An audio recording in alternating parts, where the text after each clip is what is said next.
Good morning, students. Welcome to class 11th microeconomics. Today we are going to start our chapter number 6, cost या concept of cost. या तो बेटा इसे cost कह सकते हैं या concept of cost. In the previous chapter production function, अगर हम previous chapter की बात करें बेटा production function की, तो क्या हमने उसमें पढ़ा था? हमने वहां पर गुड्स को प्रोड्यूस करना पड़ा था कि how the goods have been produce, कैसे गुड प्रोड्यूस होता है with the help of inputs and output. Input की हेल्प से कैसे हमें आउटपुट मिलता है, means how we convert the input into output, कैसे हम इनपुट को आउटपुट में कन्वर्ट करते हैं. तो the concept of cost is related with it. ये जो कॉस्ट का कॉन्सेप्ट है बेटा ये उससे ही जुड़ा हुआ है. जब हमें पता है कि हमने अपना गुड प्रोड्यूस करना है और हमें इनपुट को आउटपुट में कन्वर्ट करना है, तो वो इनपुट और आउटपुट कभी भी फ्री ऑफ कॉस्ट कन्वर्ट नहीं हो सकता, वो कभी भी फ्री में नहीं होगा.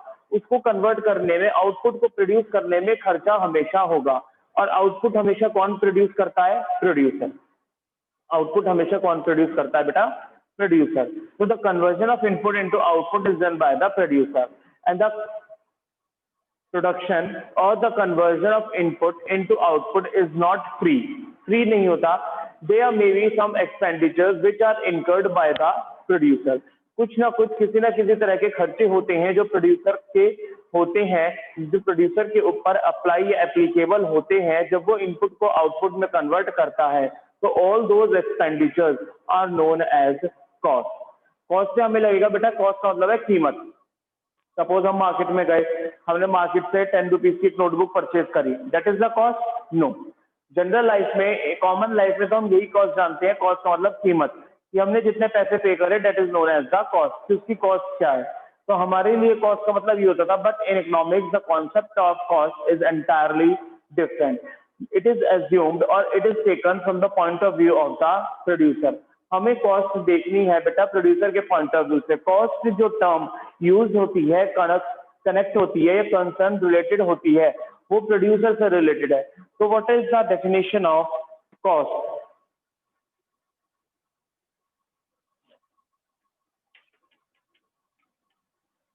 Expenditure incurred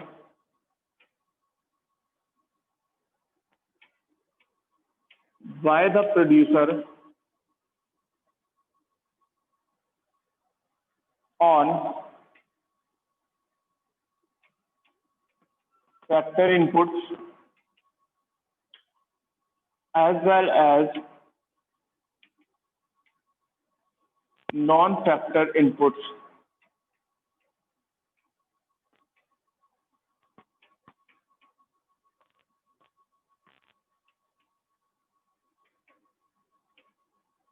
On producing the output. Output को प्रोड्यूस करने के लिए जो भी फैक्टर इनपुट या नॉन फैक्टर इनपुट्स यूज होंगे बेटा, उन पर होने वाला खर्चा ही क्या है? हमारी कॉस्ट.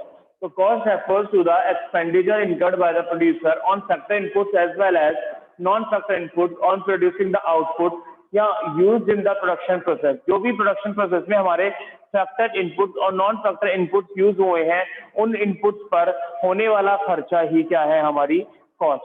अब बेटा यहाँ पे दो टर्म्स हैं, factor inputs and non factor inputs. तो इनपुट्स हमको यहाँ दो बात कह रहे हैं, ये दो तरह से इनपुट्स हम क्लासिफाई कर रहे हैं, factor as well as non factor.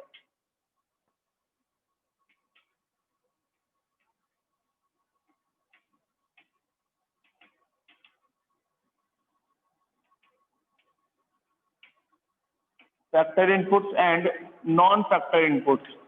What are factor inputs and non-factor inputs? Factor inputs बेटा हमारे चार हैं. Means we are talking about factors of production. Factor inputs में हम बात कर रहे हैं फैक्टर्स ऑफ प्रोडक्शन की.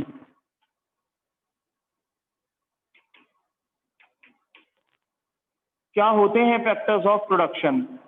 What is factor of production? Factors of production refers to those who help in the production process. Factors of production का मतलब है बेटा इसके अंदर वो सब इंक्लूड होंगे जो हमारी प्रोडक्शन प्रोसेस में हेल्प करते हैं, जिनके बिना हमारी प्रोडक्शन नहीं हो सकती. Those who help in the production process. तो ये बेटा चार होते हैं: लैंड, लेबर, कैपिटल और एंटरप्रेन्योरशिप,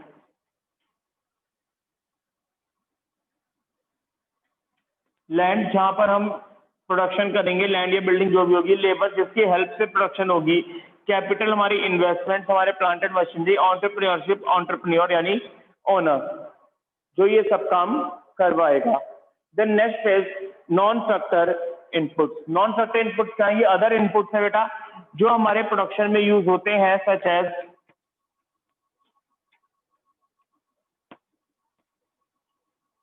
रॉ मटेरियल्स, ट्रांसपोर्टेशन,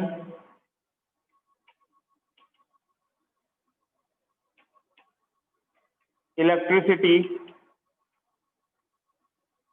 तो these are non factor inputs.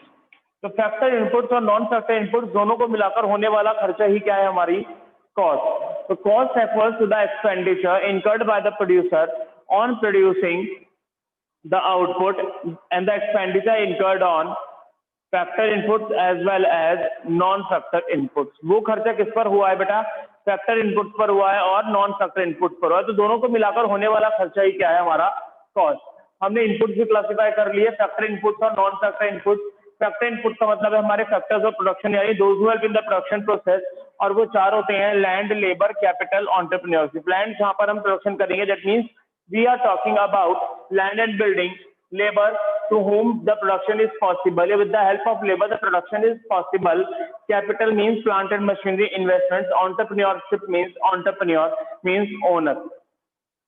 Non factor inputs. Non factor inputs बेटा क्या है? हमारे raw materials, transportation, electricity and etcetera.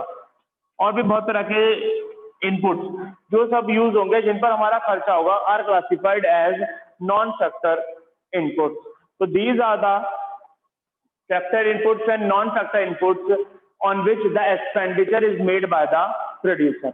Producer का एक्सपेंडिचर दो ही चीजों पर होगा, या तो फैक्टर इनपुट्स पर होगा या नॉन फैक्टर इनपुट्स पर होगा। फैक्टर इनपुट्स तो ये चारों ही होते हैं बेटा, सिर्फ कॉमन यही है। And other than the factor inputs या rest of the inputs lying are classified under the head non factor inputs. बाकी सारे के सारे इनपुट्स हमारे नॉन फैक्टर इनपुट्स होते हैं। Next we have concepts related to cost. Concepts related to cost. Cost से कुछ कॉन्सेप्ट जुड़े हुए हैं, वो देखते हैं क्या है। First is real cost. Real cost से बेटा हमें लग रहा है एक्चुअल कॉस्ट क्या है? So real cost is the cost which is measured in terms of physical or mental sacrifice. Real cost means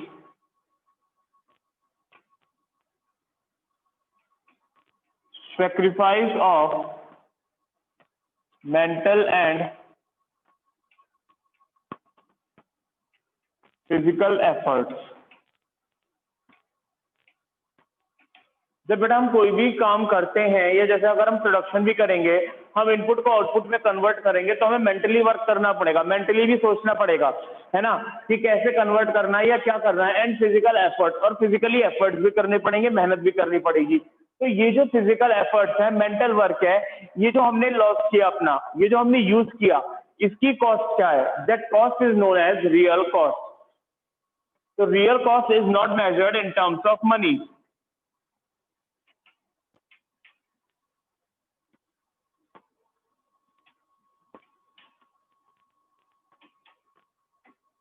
real cost money की टर्म्स में मेजर नहीं हो पाती। क्यों? जब हम कभी भी इनपुट और आउटपुट को कन्वर्ट करते हैं, इनपुट में आउटपुट को कन्वर्ट करेंगे या किसी भी रॉ मटेरियल से फिनिश गुड को प्रोड्यूस करेंगे, तो सिर्फ हम हमेशा बेटा उसी खर्चे को ध्यान में रखते हैं जो हमने खर्च किया है, यानी फैक्टर इनपुट और नॉन फैक्टर इनपुट पर ही ध्यान रखते हैं, अदर फैक्टर्स पर हम ध्यान नहीं दे पाते। But in addition to those factors, factor inputs और नॉन फैक्टर इनपुट्स के अलावा भी हमारा मेंटल वर्क होता है, हमें दिमागी रूप से सोचना पड़ता है कि क्या करना है। हमारे फिजिकल एफर्ट्स होते हैं जो हम मेहनत करते हैं, उसकी कीमत, उसकी कॉस्ट वो हमने नहीं इंक्लूड करी। तो that cost is known as real cost. तो real cost is measured in terms of sacrifice of mental and physical work. Next is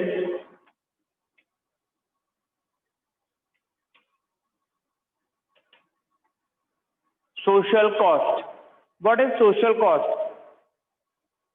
social cost का मतलब है यहाँ पर बेटा cost which is being beared by the society, society जो bear कर रही है, मींस हमारी प्रोडक्शन एक्टिविटी से ऐसा भी होता है एयर पोल्यूशन हो रहा है, वाटर पोल्यूशन हो रहा है या नॉइज पोल्यूशन हो रहा है, किसी भी तरह का ऐसी प्रॉब्लम जो हमारे एनवायरनमेंट को डिग्रेड कर रही है जिसकी वजह से हमारा एनवायरनमेंट पॉल्यूट हो रहा है, तो that is also a cost of the society. So social cost means cost of the society.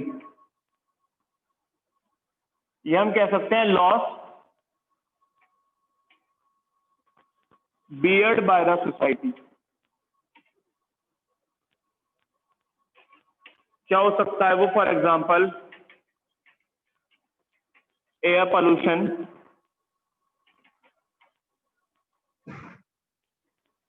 Water pollution etcetera. तो दैट इज सोशल कॉस्ट. तो सोशल कॉस्ट का मतलब है वो कॉस्ट जो सोसाइटी बियर करती है या वो लॉस जो सोसाइटी बियर कर रही है क्योंकि हमारी प्रोडक्शन एक्टिविटी से शायद कुछ ऐसा हुआ होगा जिसकी वजह से सोसाइटी के लिए एक थ्रेट बन गया होगा, एक चैलेंज बन गया होगा और सोसाइटी का कहीं ना कहीं नुकसान हुआ होगा. तो जिस वो कॉस्ट भी कैलकुलेट होती है, that cost is known as social cost. Third we have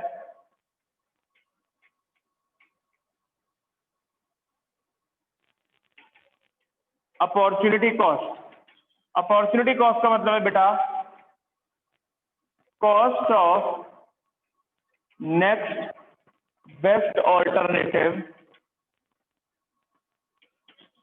foregone. Cost of next best alternative forgone. What is cost of next best alternative forgone? हमारे पास रिसोर्सेज बेटा लिमिटेड होती है तो हम हमेशा कुछ ही चीजों को, कुछ ही कमोडिटी को सेलेक्ट कर सकते हैं. If we are producing a certain commodity then it might be possible that we have sacrifice the production of another commodity. हमारे पास इतने रिसोर्सेज अवेलेबल नहीं होते कि हम सारी के सारी कमोडिटी को, सारे के सारे गुड्स को प्रोड्यूस कर सकें.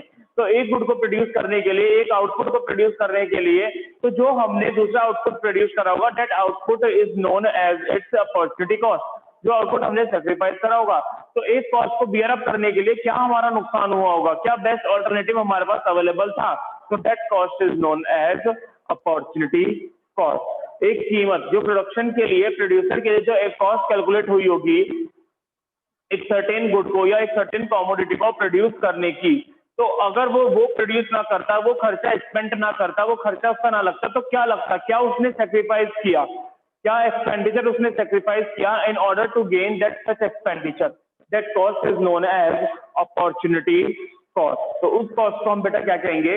अपॉर्चुनिटी कॉस्ट कहेंगे. तो कॉन्सेप्ट ऑफ कॉस्ट, कॉस्ट के जो कॉन्सेप्ट है उसके साथ हमारी तीन बेसिक डेफिनेशंस जुड़ी हुई हैं. First is real cost. Real cost is measured in terms of physical efforts and mental efforts made by the person.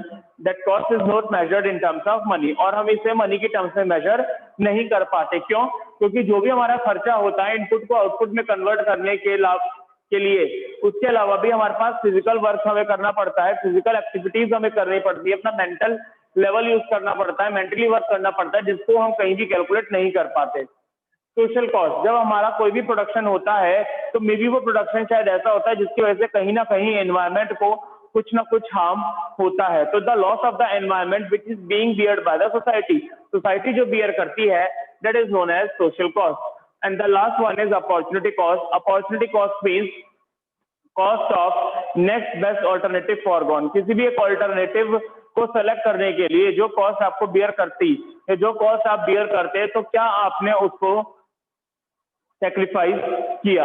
एक ऑप्शन जो आपने सेलेक्ट किया हुआ है प्रोडक्शन के लिए, आपने जो सेलेक्ट किया हुआ कि आप ये प्रोड्यूस करोगे, उसका जो खर्चा हुआ वो खर्चा बियर करने के लिए आपने क्या सेक्रीफाइस करा, that is known as opportunity cost.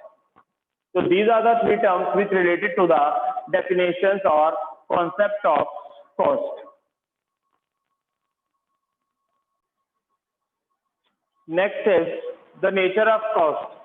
Cost का नेचर बेटा कैसा हो सकता है? तो ये दो तरह का हो सकता है.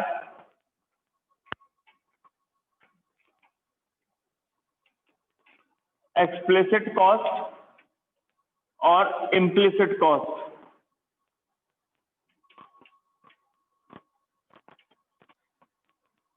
बेटा जब हम बात करते हैं कॉस्ट की, कि जब हम प्रोडक्शन करते हैं, हम इनपुट को आउटपुट में कन्वर्ट करते हैं, that the producer uses certain type of input. Producer जो है अलग अलग तरह के इनपुट को यूज करता है, आइदर दे में बी फैक्टर इनपुट और दे में बी नॉन फैक्टर इनपुट। तो कभी कभी ऐसा होता है कुछ इनपुट तो हमें बाजार से खरीद के लाने पड़ते हैं और कुछ इनपुट हमारे पास अपने ही होते हैं। अगर हम जनरली बात करें प्रोडक्शन की, तो प्रोडक्शन में जो इनपुट यूज होते हैं, sometimes these inputs may be purchased from the market and sometimes some of the inputs might be available with us।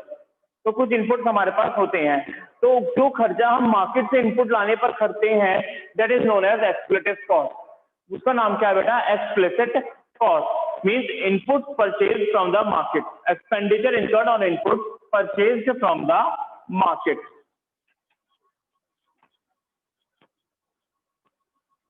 Expenditure incurred on input purchased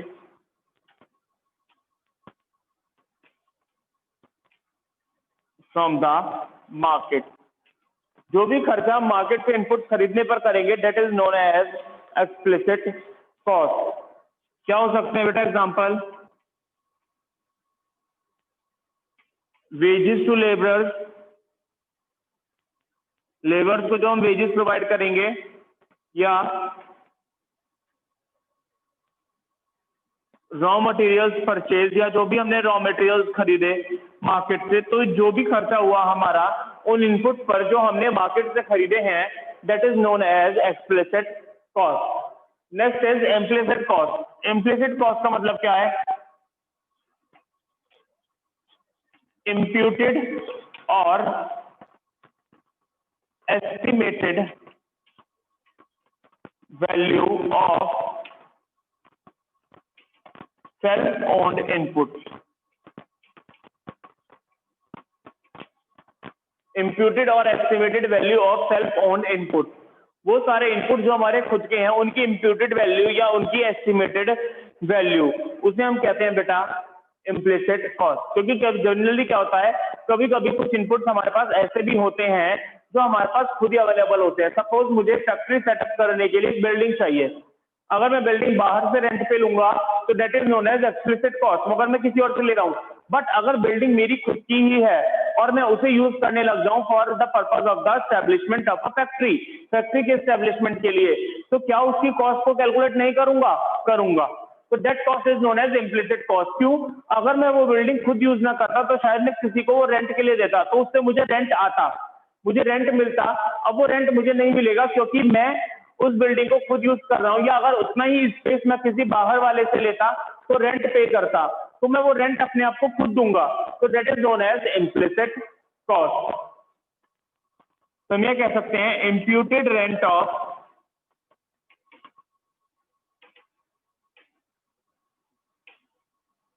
self own building.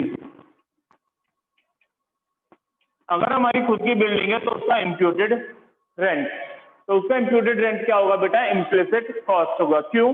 अगर मैं वो same amount building का, उतना same space किसी बाहर वाले से लेता तो उसे वहां पर जनरली रेंट प्रोवाइड करता, और अगर मैं इस रेंट को, ये मेरी खुद की बिल्डिंग है और अगर मैं इस रेंट को अपनी कॉस्ट में कैलकुलेट नहीं करूंगा तो मेरी गुड की जो प्रोडक्शन की कॉस्ट होगी, जो उस गुड को प्रोड्यूस करने में टोटल कीमत लगी होगी, टोटल खर्चा जो होगा वो कम शो होगा, क्योंकि उसमें रेंट इंक्लूड नहीं है। तो इसी वजह से रेंट इंक्लूड करना पड़ेगा टू एस्टिमेट द एक्चुअल और correct value of the certain good. उस सर्टेन गुड को या सर्टेन कॉमोडिटी को प्रोड्यूस करने पे जो टोटल कॉस्ट एक्चुअल लगी, उस एक्चुअल कॉस्ट को कैलकुलेट करने के लिए मुझे इम्प्लिसिट कॉस्ट कैलकुलेट करनी पड़ेगी। तो cost is the combination of explicit cost and implicit cost. Explicit और इम्प्लिसिट दोनों को प्लस कर ही हमारी टोटल कॉस्ट बनती है, या कॉस्ट का ये कह सकते हो आपकी कॉस्ट का नेचर होता है एक्सप्लिसिट कॉस्ट और implicit cost.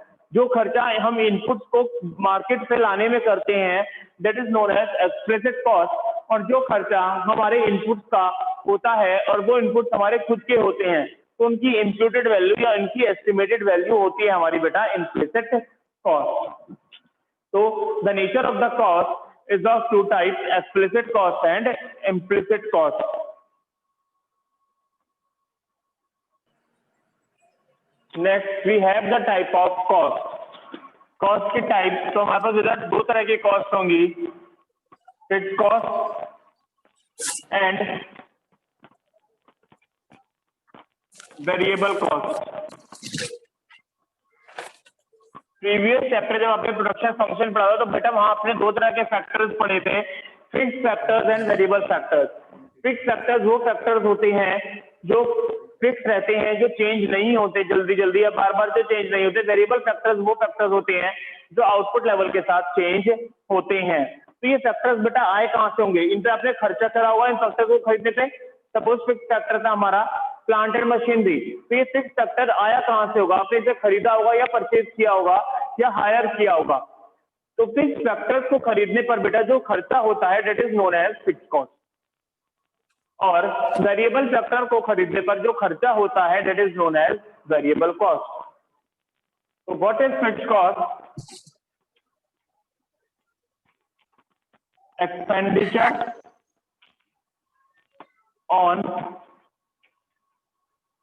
Fixed factors, fixed factors पर जो खर्चा हुआ that is fixed cost, and variable cost is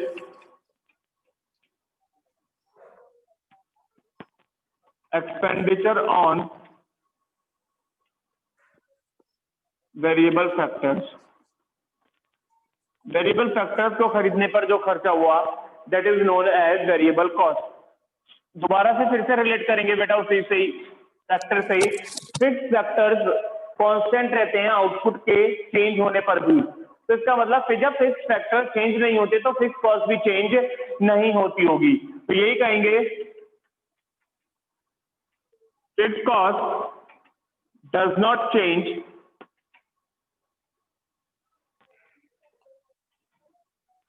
with the change in output।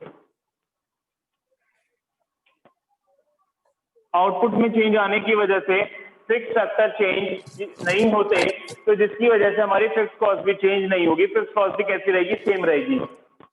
Variable factor output के साथ चेंज होते हैं, तो मतलब वेरिएबल कॉस्ट भी चेंज होती होगी।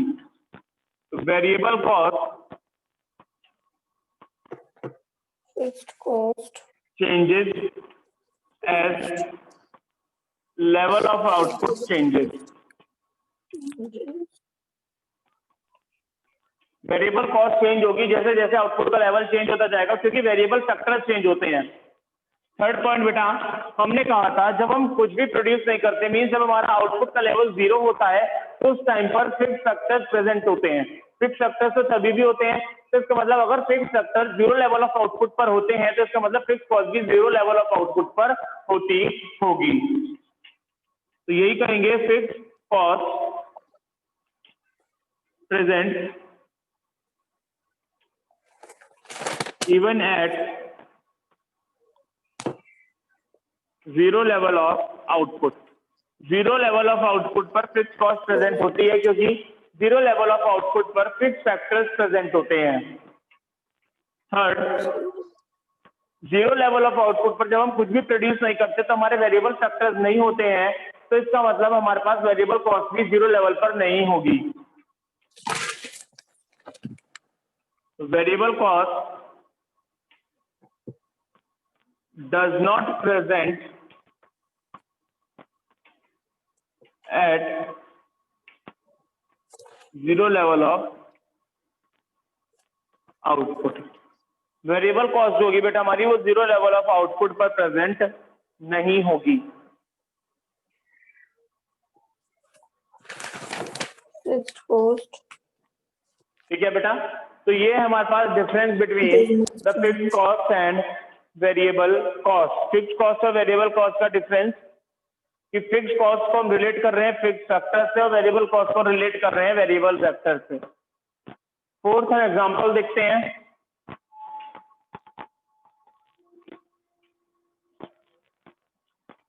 Salary of permanent staff.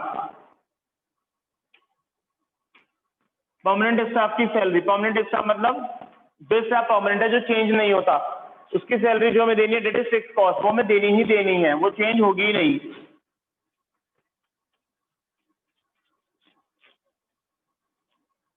Fixed charges of electricity, electricity की जो फिक्स चार्ज होते हैं बेटा, जो उसके मीटर चार्ज होते हैं या सरचार्ज होता है, वो फिक्स होता है, वो आपको पे करना ही करना है। इलेक्ट्रिसिटी बिल तो आप पे करोगे ही करोगे एडिशनली जितनी आप इलेक्ट्रिसिटी यूज करोगे, बट कुछ ना कुछ उसके फिक्स चार्ज होते हैं, that fix charge are also needed to be paid. ऐसे ही फोर्स बेटा, अगर यहाँ पर एग्जाम्पल देखेंगे हम वेरिएबल कॉस्ट का,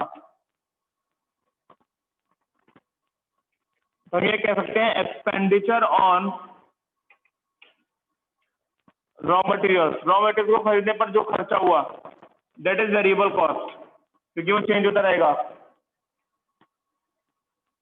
वेजेस टू लेबरर्स, लेबर को जो आप वेजेस प्रोवाइड कराओगे, क्यों, जितनी ज्यादा लेबर होंगे उतनी ज्यादा वेजेस, जितने कम लेबर होंगे उतनी कम वेजेस। तो इसलिए ये एग्जांपल है हमारा वेरिएबल कॉस्ट का। तो ध्यान रखेंगे बेटा, फिक्स कॉस्ट और वेरिएबल कॉस्ट, फिक्स कॉस्ट वो कॉस्ट होती है जो फिक्स फैक्टर्स को खरीदने पर अप्लाइड होती है, और वेरिएबल कॉस्ट वो कॉस्ट होती है जो वेरिएबल फैक्टर्स पर अप्लाई होती है। जब हमारे फिक्स फैक्टर्स भी टाइम के साथ चेंज नहीं होते तो फिक्स कॉस्ट भी टाइम के साथ चेंज नहीं होगी, और जब हमारे वेरिएबल फैक्टर्स आउटपुट के साथ चेंज होते हैं तो वेरिएबल कॉस्ट भी आउटपुट के साथ चेंज होगी। फिक्स फैक्टर्स बेटा हमारे जीरो लेवल पर भी प्रेजेंट होते हैं, तो इसका मतलब फिक्स कॉस्ट भी हमारी जीरो लेवल पर प्रेजेंट होगी। वेरिएबल फैक्टर्स हमारे जीरो लेवल पर प्रेजेंट नहीं होते, तो इसका मतलब वेरिएबल कॉस्ट जीरो लेवल पर प्रेजेंट नहीं होगी। Last one is the example salary permanent staff. Permanent staff को जो सैलरी देंगे वो फिक्स कॉस्ट है। चार्जेज है fix charges of electricity, electricity के जो फिक्स चार्जेज जो हमें पे करने ही करने हैं वो भी फिक्स कॉस्ट है। वेरिएबल कॉस्ट एग्जांपल क्या हो सकते हैं? Example variable cost are expenditure on purchase of raw materials, raw material को खरीदने पर आपने जो भी खर्चा करा दैट इज वेरिएबल कॉस्ट। जितना ज्यादा रॉ मटेरियल करोगे खरीदोगे उतना ज्यादा खर्चा, जितना कम खरीदोगे उतना कम खर्चा।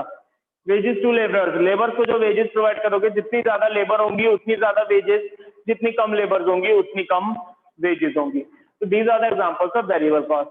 इसे अगेन बेटा ने डिफरेंस की फॉर्म में करा है कि अगर आपसे डिफरेंस पूछे तो आप डिफरेंस लिख सकते हो, फिक्स कॉस्ट के बारे में पूछे फिक्स कॉस्ट लिख सकते हो, वेरिएबल कॉस्ट के बारे में पूछे तो वेरिएबल कॉस्ट लिख सकते हो। So here is the concept of difference between of fixed cost and variable cost. That's all for students. Thank you and have a nice day.